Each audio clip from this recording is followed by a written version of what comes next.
to this podcast from the Triple Helix Cambridge May Café Scientifique event, sponsored by the Medical Research Council. I'm Meera Senthilingam from thenakedscientist.com.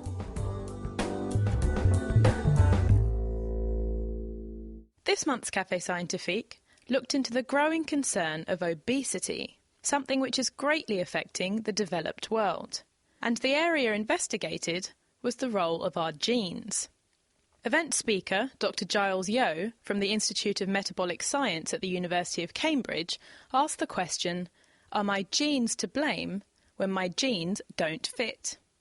So to find out the answer, I spoke to Giles before the event. I'm going to be talking about genetics of obesity, but I study genetics of obesity not only to study genetics of obesity, but actually to try and understand the pathways and mechanisms controlling food intake.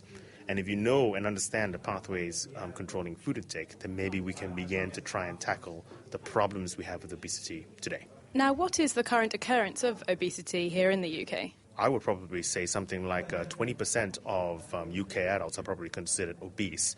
Maybe something close to 30% are considered overweight.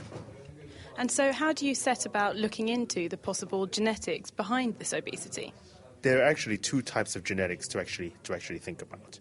When I'm talking about the 30% of people that are overweight and the 20% are obesity, I'm talking really about what they call polygenic obesity, regular standard obesity, nothing severe. And that's one side of the problem that we're trying to deal with. What we actually work on is extreme obesity, really, really, really obese people. And the reason we are doing that is because if you're really, really, really obese, and if you get obese really, really young, the whole thought is there must be something wrong genetically in terms of a disease.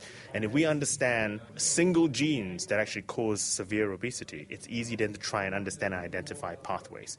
So there are two strands, like I said. We try and look at severe, very, very rare cases to try and identify individual molecules which could cause obesity, and hopefully then inform us about why regular human beings, regular people, get slightly chubby and are more likely to gain weight than others. So do you look into the fact then that certain genes could lead to obesity, but also just how our bodies regulate food intake so that our environment has changed over time, and so how that could be playing a role as well? Yep, it's definitely something where, you know, the question is always in my genes. Why am I obese? Why am I fat? And the reason one is fat and one is obese is because you eat too much. The question, however, is why you actually eat too much. That's the question, and that's the question what we actually study. Why we eat too much, and when we actually eat food, what do we actually do with the individual calories? What do we do with it? Do we burn it? Do we store it? And what do you actually do with it? And that's also very strongly genetically determined. So why do we eat too much, and what does happen to the food that we intake? It's a very good question. One would actually say that the obesity epidemic that's going on right now is the normal response to the environment in which we're being put in, this cafeteria Western diet. You can imagine way long time ago, you know, you're in the Serengeti or what have you, when there were situations of famine and plenty. And what would happen is when there was plenty, you killed an antelope or something, you are then programmed to eat as much of it as you can because you don't know when your next antelope is going to actually be there. So imagine that we are actually in a situation now where we have plenty of antelope and never any more famine. And so our brains are hardwired to eat as much as we can when we see it to prepare ourselves for the famine, which is never ever going to come. Built within that, however, some people are going to eat more and some people are going to eat less when given the unlimited number of antelope. And is that aspect then what's down to our genes? Yes, without a doubt. So what we always say is one of these, you become obese because you eat too much. How obese you become, that's genetically determined. So how do you actually set about studying groups of people then in order to identify particular genes that play a role in this? Well, we study people. We also study, I don't know if I'm allowed to say this, we also study animals. Okay, we have animal models of obesity, which are obviously easier to handle and easier to see. But these groups of patients that we study are severely, severely obese. And then we screen genes in them. We look to see, well, in specific genes, we have either candidate genes or we have specific things which we may think are interesting. And we actually screen them to see, are there any mutations in them which actually cause obesity? And if we do do find some of these genes, we're then able to work on them to determine what they do, what they don't do, and if you have the mutation, you know how that could actually cause the problems that you have with obesity. And so with your work to date, what genes have you managed to identify, or what mutations have you identified that do play a role in obesity? I've been working on genetics of obesity and now mechanisms of obesity for 12 years. And I'm a genetics person, but as a group, myself, Professor Rahley, Dr. Faruqi, we're a crew that we actually work together, we've identified the causes of probably about 7 to 8 different genes, which all involve the communication between your fat, okay, and what happens is your fat secretes these molecules which tell your brain how much fat there is, the molecule's leptin, and leptin signals to the brain, and then what then happens, everything else happens within the brain, as far as we know, okay, and there are this other bunch of molecules called melanocortins, and melanocortins go on to actually reduce food intake, okay. Now, if you lack any of those molecules, in terms of as a genetic mutation, you become severely obese. Either if you're a mouse, you're a human, or you're any other mammalian creature. And well, what percentage of people that are obese do you expect to have these particular mutations then? Okay, leptin, extremely rare. I think we probably only found 6 or 7 families in the world to date, and there's lots of us. The melanocortins, now that is more interesting. I would hazard a guess, and this is just a guess based on the numbers we have, 1% of the population probably has potentially mutations in them causing obesity. Now, clearly, that's only 1%. There are a lot more obese people. So I don't think this is the answer to everything, but it opens up a new and important, or not new anymore, but an important pathway controlling food intake. So I probably would imagine around 1% of the general population probably have mutations somewhere in this pathway that might cause their obesity. These pure genetic, what we call monogenic, single gene defects which cause the obesity, they're just that. They're diseases. They're like muscular dystrophy or cystic fibrosis. You have the gene, you have the disease. It's the same thing there. You have the gene, you're going to become obese. So now, having worked all of this out, what can now be done to hopefully tackle the problem of obesity in the Western world, or what's the next step essentially to use this information? I think there is only at the moment, from what we know, one 100% way of curing obesity. Unfortunately, it's to eat less and exercise more. That is good advice, but it's advice that clearly is not working. Okay, the work that we're actually doing at the moment in order to try and understand this is very basic research. Although we are identifying novel molecules, novel receptors that can be targeted, which pharmaceutical companies are clearly targeting, are we ever going to find a magic bullet? No is the answer. Because I think because of our genetic background, we're going to respond differently to different things wherever we target. So the work we're doing is probably a little bit away from trying to identify any potential therapeutic that will successfully help you lose weight and then help you keep the weight off. So what would you summarise as the main aims of your current research then?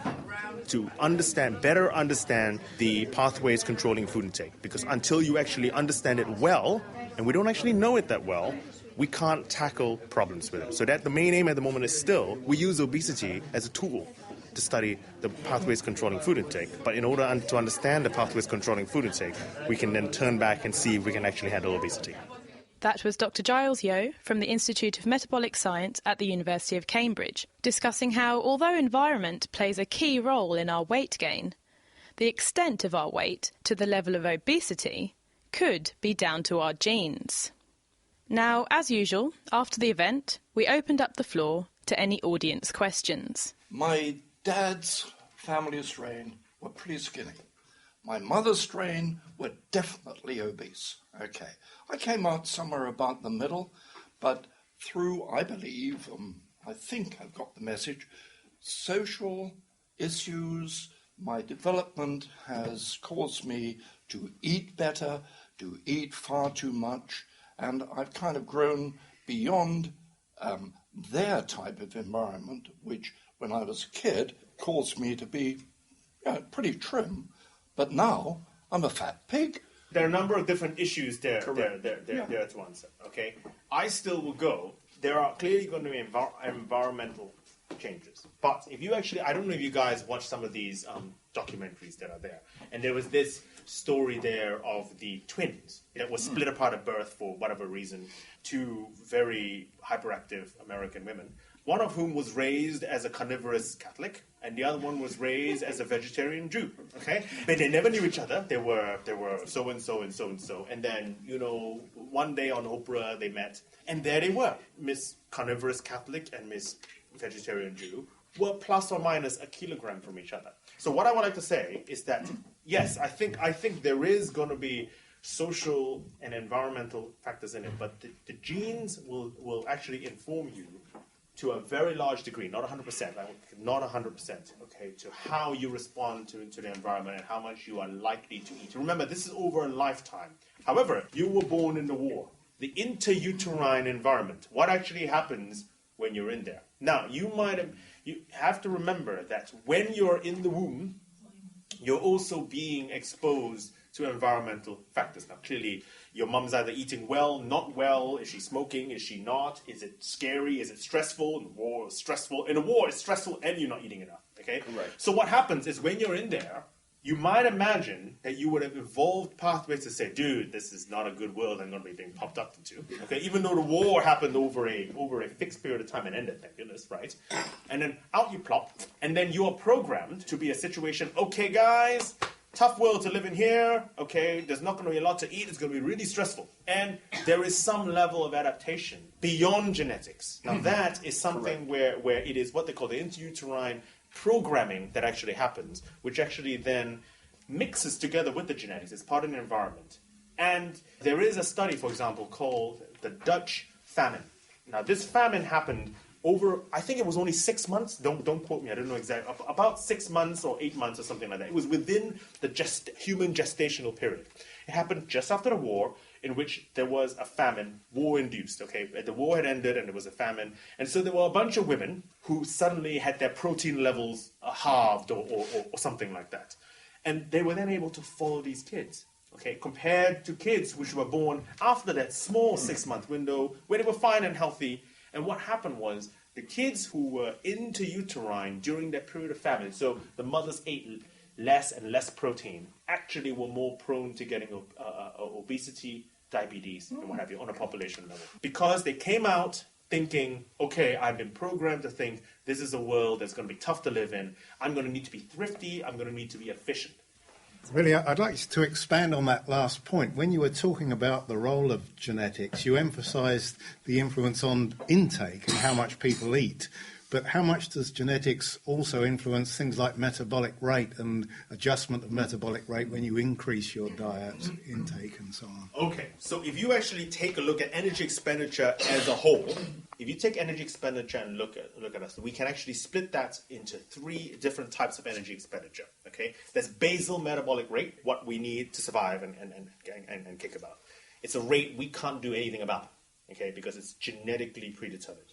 And yes, there is some movement over that metabolic rate, but that metabolic rate tends to be the fatter you are, the higher it is, because you need to actually keep yourself alive. The more muscle you have, the higher that is. And that is going to be actually determined by body size. There is physical activity, exercise, how much you actually burn and how much you actually do things.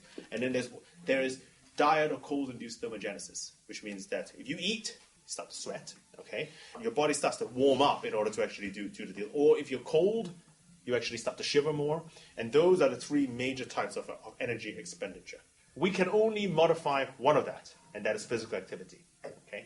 All the rest is actually pretty, I would say 70 to 75% of our energy expenditure is untouchable by us. We can't do anything about that. Those are genetically determined and will give you some leeway. It's only the exercise. The problem is, so far, to date, in terms of when we actually are looking at humans with mutations causing severe obesity, okay, we have only found mutations affecting food intake to become severely obese, okay? But clearly there's going to need to be a strong genetic element in terms of the energy expenditure as well. How much can a mutation in an energy expenditure gene cause you to become severely obese? Probably unlikely. Is there a predisposition in a few percentage points, given what I showed you, 7 calories a day? Could you burn 7 calories more than someone else? Probably so, yes. And so that might explain the few kilograms of difference that is there, but probably would not explain you gaining that much weight. You need to be eating too much.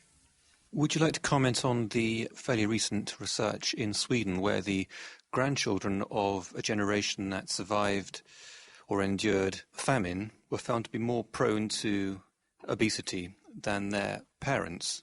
My argument there, and thinking about things, is there is still the genetic influence from the grandparents because you share that. So your parent has had the environment interuterine with your your grandparent, okay? And whatever changes has occurred there is then being able to be passed on. Once again, this is a hypothesis. I don't have any solid data to show.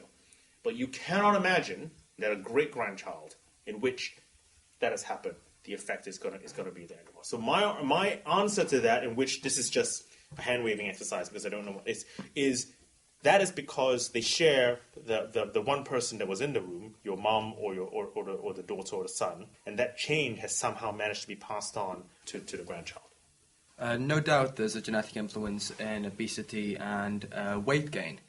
But you mentioned quite a bold statement earlier that there's a greater genetic influence on obesity and weight gain than there is in height. So how could they actually distinguish the genetic influence on weight gain away from the kind of nurture effects of, let's say, an overweight parent overfeeding their child and therefore the child having larger fat stores and ultimately being obese in later life? Okay, the twin and adoption studies had two elements to it. It had the regular standard twins, and twins are very scientifically valuable resource. On the other side, on the not so nice side, there are also a lot of twins which come up, born, and for some reason in life, like the carnivorous Catholic and the vegetarian Jew, are split apart at birth. Why? I have no idea. It's an awful world war. You might wonder, how many of these kids are there? There are quite a few, thousands, okay? And someone has made their life work to actually go and collect these twins who were split apart at birth, raised in different countries, different cultures, different religions, okay, and brought them back together again. And even doing that, so in other words, these are clones now, genetically identified, but completely different upbringing and completely different, and they still have pretty much the same body weight, plus or minus a couple of kilos here and there.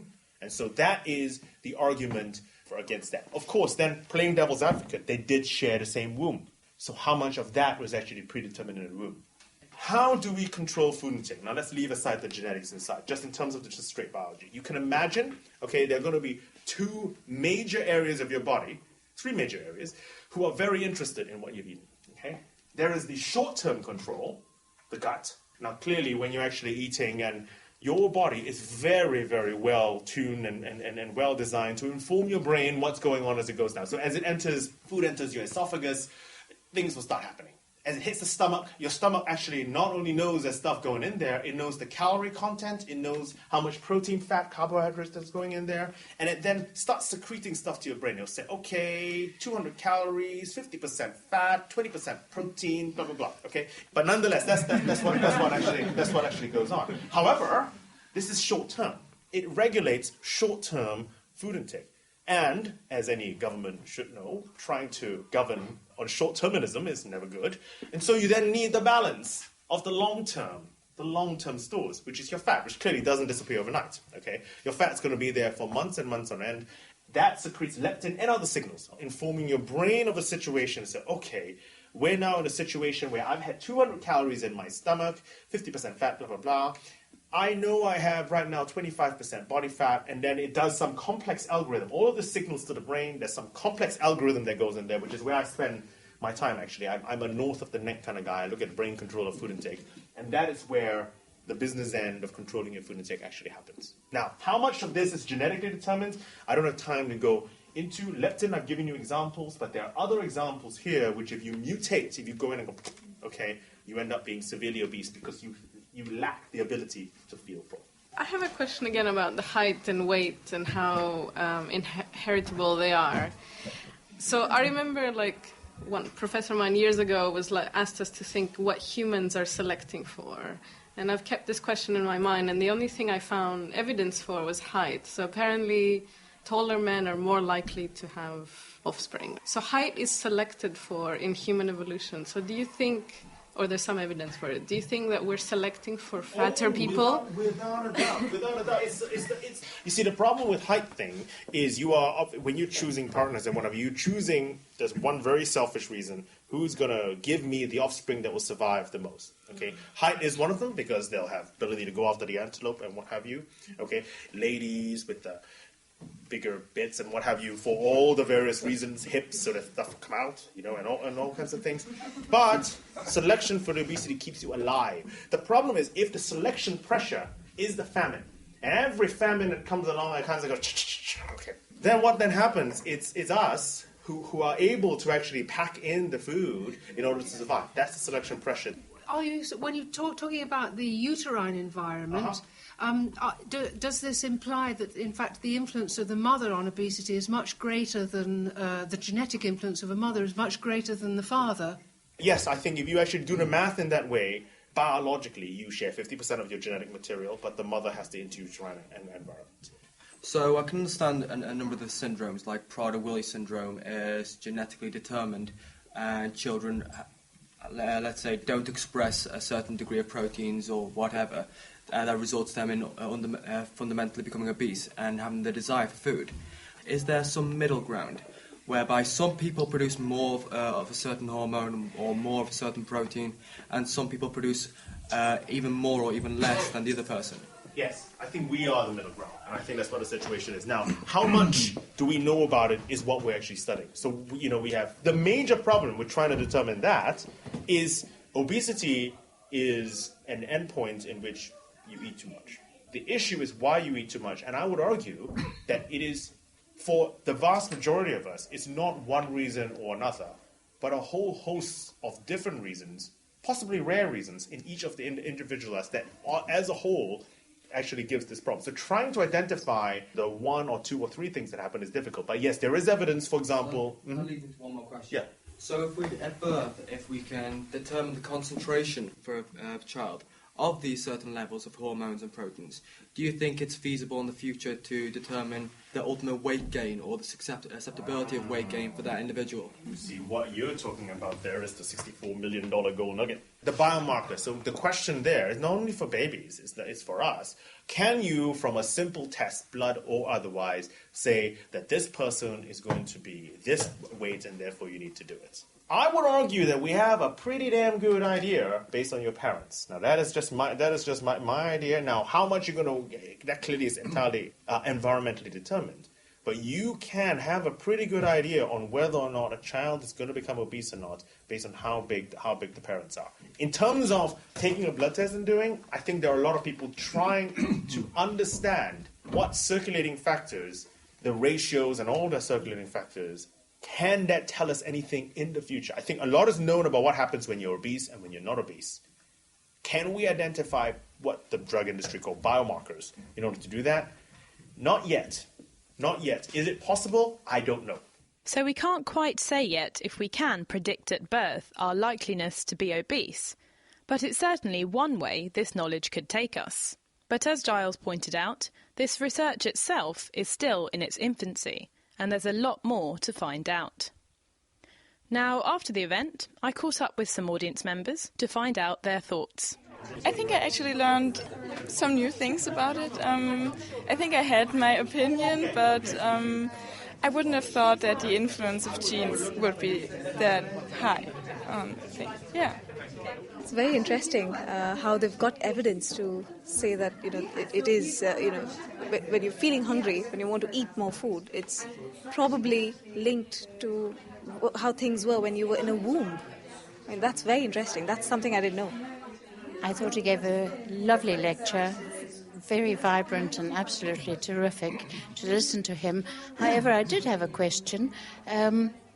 In many groups in South Africa, the diets are very, very poor, and yet the women are really big women, and the men in the groups there are quite skinny.